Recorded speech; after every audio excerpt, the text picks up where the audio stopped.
Patay si Mexican drug lord Nemesio Oseguera na kilala bilang El Mencho sa isang military raid.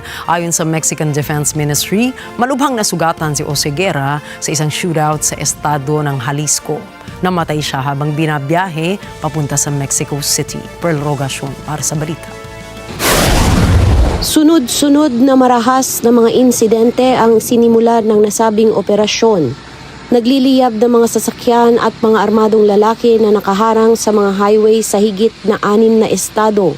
Ito ang litrato ni ex-police officer Oseguera na nakalagay sa wanted poster. Siya ang tumayong leader ng malakas na Jalisco New Generation Cartel, isang grupong ipinangalan sa estado na tahanan ng isa sa pinakamalaking mga lungsod sa Mexico, ang Guadalajara. Hinimok ng Jalisco Governor ang mga tao na manatili sa bahay hanggang makontrol nila ang sitwasyon. Tila sinunod ito ng mga tao sa Guadalajara kung saan walang laman ngayon ang mga kalye matapos ang sunod-sunod na karahasan.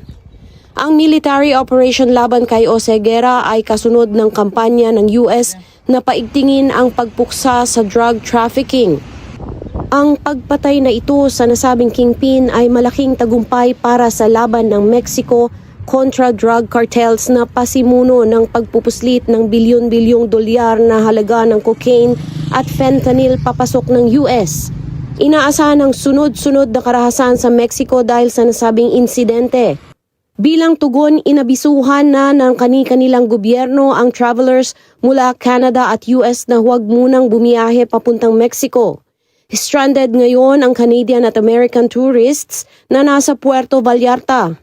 Sinabihan sila na mag-shelter in place habang nagtayo ng harang sa mga kalye ang mga grupong kriminal sa ilang lungsod sa southwestern Mexico. Kanselado na rin ang ilang international flights papunta at palabas ng Puerto Vallarta. Batay sa video sa social media, bunsod ng nag-aapoy ng mga sasakyan, umuusok ang paligid ng Jalisco.